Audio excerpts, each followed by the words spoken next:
그 사람, 폐륜인가, 혁명인가 김재규, 김정남 전 평화신문 편집국장. 대통령 박정희가 살해된 12.6 사건이 난 이튿날, 정부는 오전 4시 10분에는 유고로, 그리고 7시 20분에는 대통령 서거로 발표하였다. 서거로 발표되면서 처음으로 김재규 정보부장에 의해 총격을 당해 살해된 것이 세상에 알려지게 되었다. 왜 그와 같은 사건, 사고이 일어났는가는 추측만 난무할 뿐, 상당 기간 밝혀지지 않았다. 사건의 전모가 비교적 자세히 밝혀진 것은 1979년 11월 7일, 계엄사 합동수사본부장 전두환에 의해서였다. 이때 발표된 사건 전모는 대략 다음과 같다. 김재규가 과대망상에 사로잡혀 대통령이 되겠다는 어처구니없는 허욕으로 빚은 내란 목적의 살인사건으로서 거사후 즉각 합의를 소집, 계엄을 선포하여 국민이 애도하는 정도에 따라 시의 사실을 밝히거나 은폐하고, 군부는 국가방위 임무를, 중앙정보부는 전국 수습과 정책 수립 업무를 전담케 한 후, 현 체제하에서 집권할 것인지, 헌법을 개정하여 대통령에 출마할 것인지를 따로 결정할 계획이었다. 김재규의 범행 동기는 평소 이권 개입이 많다는 개인적 비위로 대통령의 경고 친서를 받았고, 전국 수습책에 거듭된 실패로 무능히 노정된 대다 군 후배이며 연하인 차지철 경호실장이 업무에 간섭하는 방자한 월권으로 수모를 당하고 있음에도 대통령이 차 실장만을 편애한다는 생각에서 불만이 누적되었으며, 특히 요직 개편설과 함께 부산과 마산의 소요 사태와 관련 자신에 대한 인책 해임설이 파다하여 불안하던 차에 대통령으로는 현 정계 인물 중에서 자기가 가장 적임자라는 망상에 사로잡혀 주요 인사와 군 지휘관이 자기 영향권 아래 있다는 오판으로 비롯되었다는 것이다. 그러나 재판 과정에서 차지철의 월권 같은 것은 적어도 김재규 앞에서는 없었고, 개인비리나 경고친서 또는 인책해임설은 전혀 있지도 않은 것이었음이 밝혀졌다. 많은 사람들이 집권 세력 내부의 권력투쟁이거나 아니면 우발적인 사건일 것이라고 생각하고 있었던 것에 비하면, 김재규가 대통령이 되겠다는 과대망상에 사로잡혀 12.6 사건을 일으켰다는 전두환의 발표는 의외였다. 그렇기 때문에 12.6 사태의 진실은 더욱 궁금할 수밖에 없었다. 그로부터 얼마 뒤 나는 변호인이 되겠다고 찾아가 김재규와 접견한 어느 변호사의 접견 녹음을 들을 수 있었다.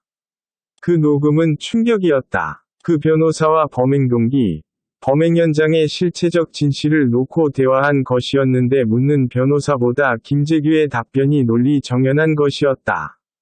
최근에 그 녹음을 27년 만에 찾아내 다시 들어보게 되었다. 잘 쓰여진 글이 시공을 뛰어넘어 사람들의 심금을 울릴 수 있다는 것을 우리는 잘 안다.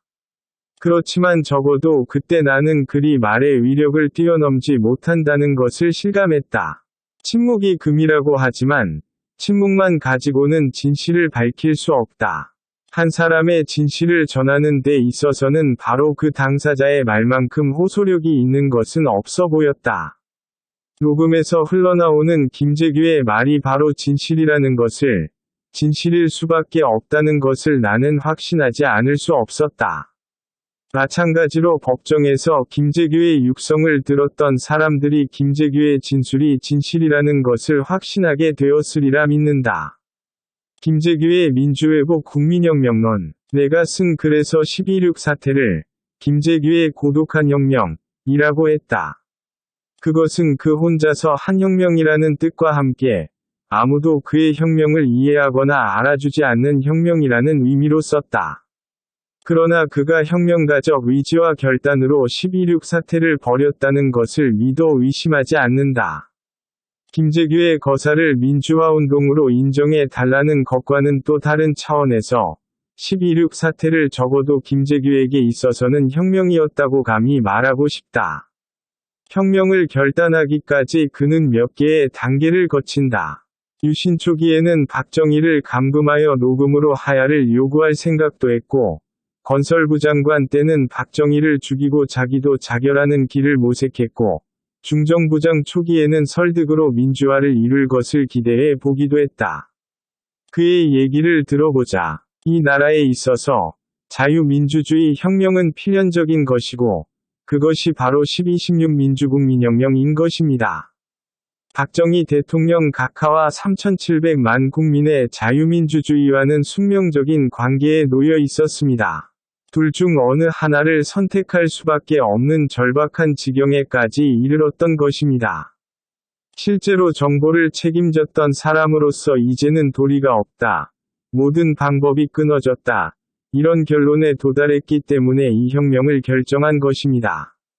작년의 부산과 마산 사태는 그러한 국민적 항거의 표본이었고, 삽시간에 전국의 5대 도시로 확산될 것으로 확인되었습니다. 이승만 대통령은 마지막 순간에 국민의 희생을 염려하여 물러설 줄 알았습니다. 그러나 박정희 대통령은 군인 출신이고 또 모든 면에서 완벽한 분입니다. 어떠한 저항이 있더라도 기어이 방어해서 권력을 유지하려 했을 것입니다. 이 과정에서 많은 사람이 희생될 것은 불을 보듯 뻔합니다. 내가 부마 사태의 본질과 그것이 전국으로 확산될 조짐을 보고 드렸더니 각하께서 이렇게 말씀하셨습니다.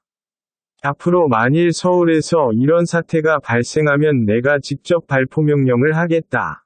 간담이 서늘했습니다. 49의 불행을 우리는 겪었습니다. 그러나 완벽한 성격의 이분이 위에서 방어를 할 때 어떤 결과가 올지 상상해 보십시오. 급기야는 국기를 흔들어 놓을 것입니다. 미국도 우리와 등집니다. 국가방위에 문제가 생깁니다. 그래서 더 이상 늦출 길이 없다. 방법이 없다고 생각했습니다. 개인적으로 대통령과의 관계가 친형제간 이상이지만 개인적인 정분을 야수의 마음으로 돌렸습니다. 그래서 처음부터 나는 내 목숨과 이 혁명과 바꾼다는 것을 각오하고 한 일입니다. 보다 많은 희생을 막은 것입니다. 대통령 한 분을 희생시켰다는 것은 매우 마음 아픈 일이고 역사적으로도 엄청난 일이 되기는 했습니다만 민주혁명 과정에서 희생은 불가피한 것이고 그 희생을 줄이는 것이 나의 대회였습니다. 민주주의 국가에서는 국민 한 사람의 생명은 고귀한 것이며 똑같은 것입니다. 그렇기 때문에 많은 사람을 희생시키는 것보다는 한 사람의 생명을 희생시킬 수밖에 없었습니다. 제가 목숨 걸고 하지 않으면 대한민국에 할 사람이 아무도 없습니다. 그렇지 않으면 우리는 결국 20에서 25년 동안 자유의 맛을 못 보고 그냥 가게 되어 있습니다. 2심 최우진술. 그는 그 자신의 12.16 민주회복 국민혁명에 대해서 상당한 자부심을 가지고 있었다. 그는 혁명이란 기존의 체제를 무너뜨리고 새로운 질서를 세우이다. 그 자신이 대통령이 되겠다는 망상을 가지고 있었다는 전두환의 주장에 대해 저는 군인이고 오늘 현재는 혁명가입니다. 제가 집권하게 되면 저도 틀림없이 독재합니다. 독재가 싫다고 혁명한 사람이 다시 독재할 요인을 만들 턱이 없습니다. 혁명 목적을 달성하기 위하여 제가 비록 대통령 각하를 희생시켰습니다만, 제가 대통령 각하의 무덤 위에 올라설 정도로 도덕관이 타락되어 있지는 않습니다. 라고 말한다. 김재규는 자신이 유신의 원천을 두드려 긴급조치 구호가 해제되고 구속된 사람이 석방되며 정치권에서 자유민주체제로의 헌법 개정 논의가 이루어질 수 있게 된 것을 놓고 이렇게 말한다. 전쟁에서는 승리한 장군이 적에게 포로가 된 기분입니다. 저는 혁명을 성공시켜 놓고 심판받고 있습니다. 재판은 유신의 배경을 가지고 하고 있고, 저는 자유민주주의 배경을 가지고 여기에 서 있습니다. 이 결과는 4에서 5개월 후 다시 심판을 받으리라. 국민의 심판을 받으리라고 봅니다. 1979년 12월 15일 제7차 공판.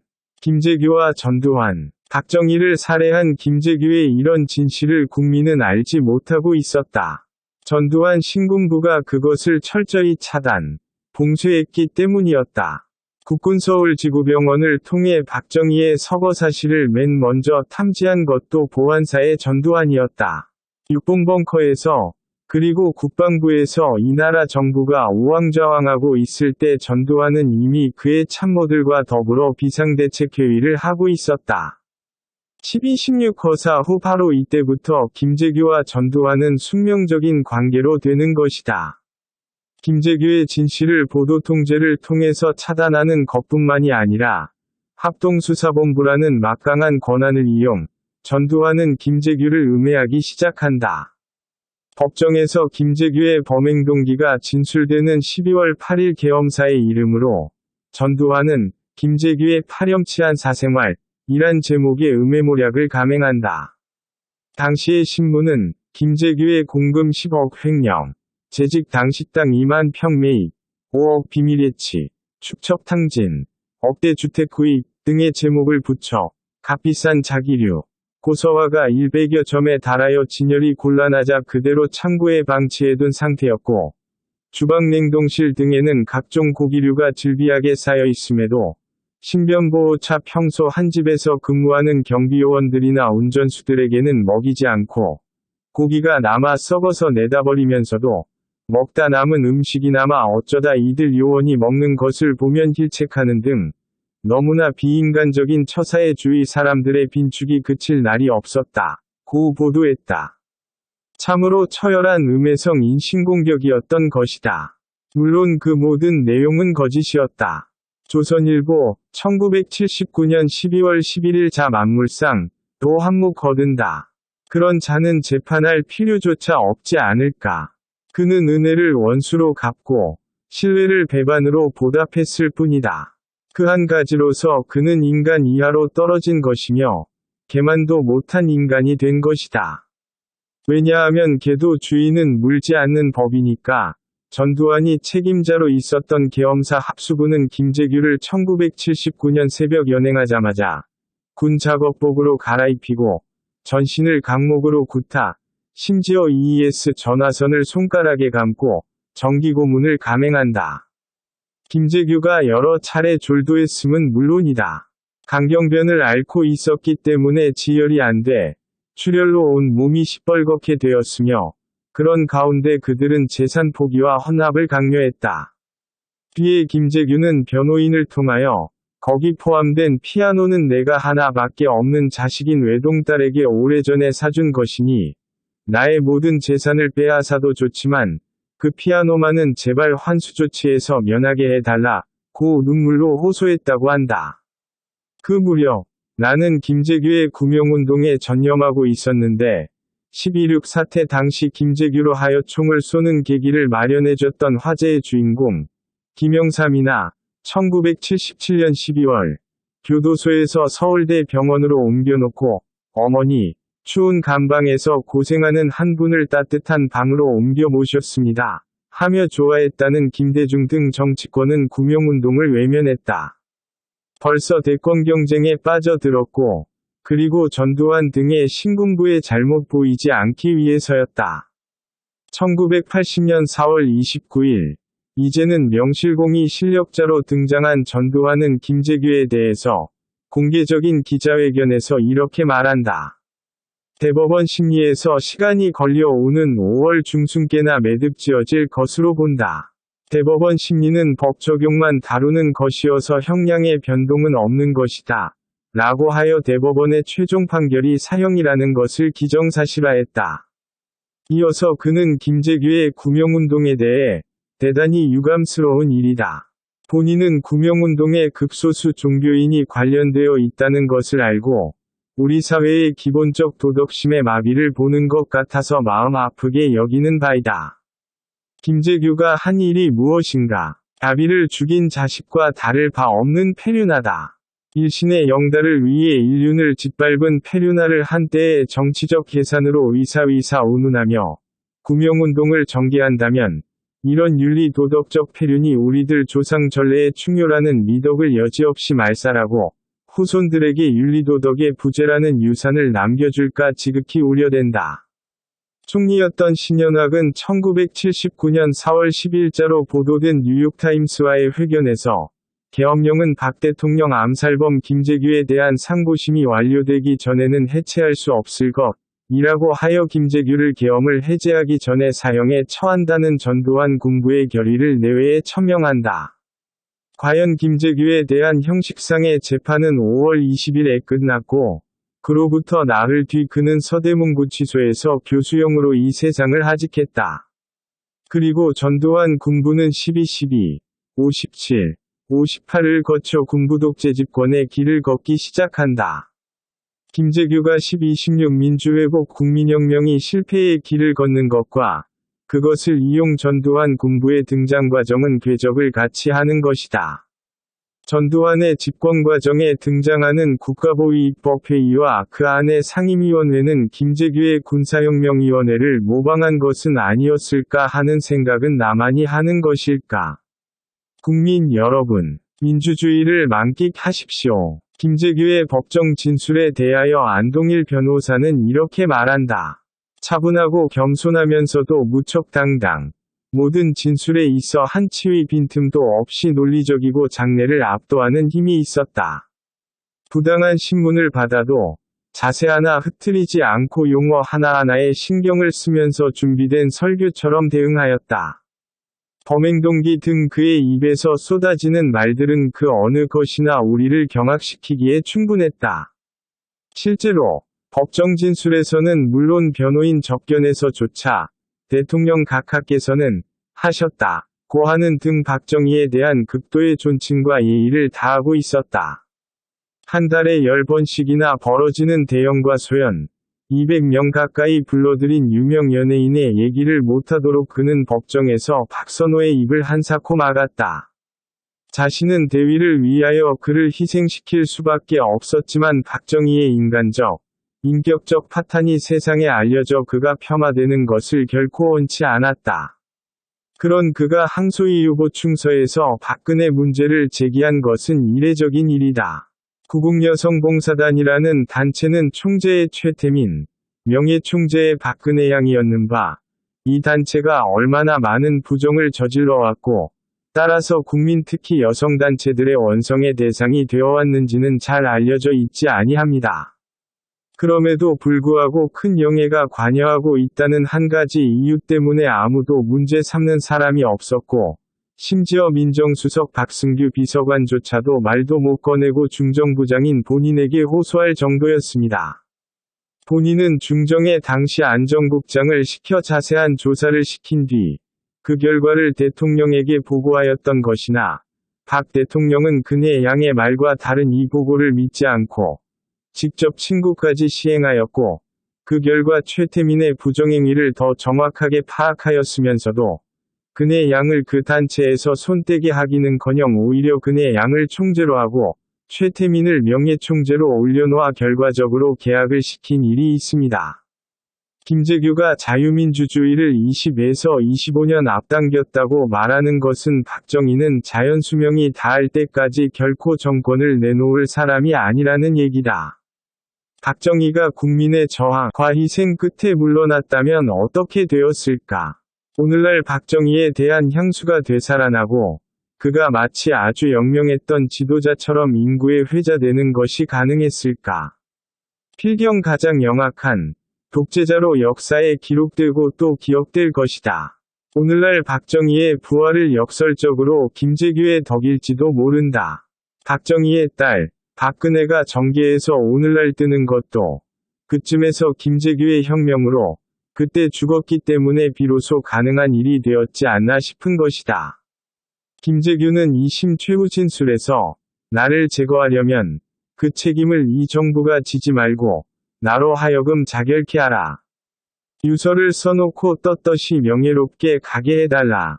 내 나이 56세. 나는 죽음을 두려워할 만큼 어리석지 않다. 고 말한다. 일찍부터 이미 죽음을 초월해 있었던 것으로 보인다. 그는 어렴풋하게 자신이 1980년 1월 9일, 음력 11월 22일, 낮, 헌병이 감방 문고리를 만지는 우연한 순간에 견성한 것 같다고 말했다고 한다.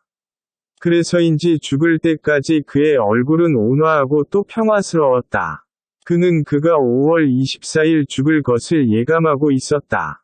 그리하여 5월 23일 국민에게 마지막 유언을 남긴다.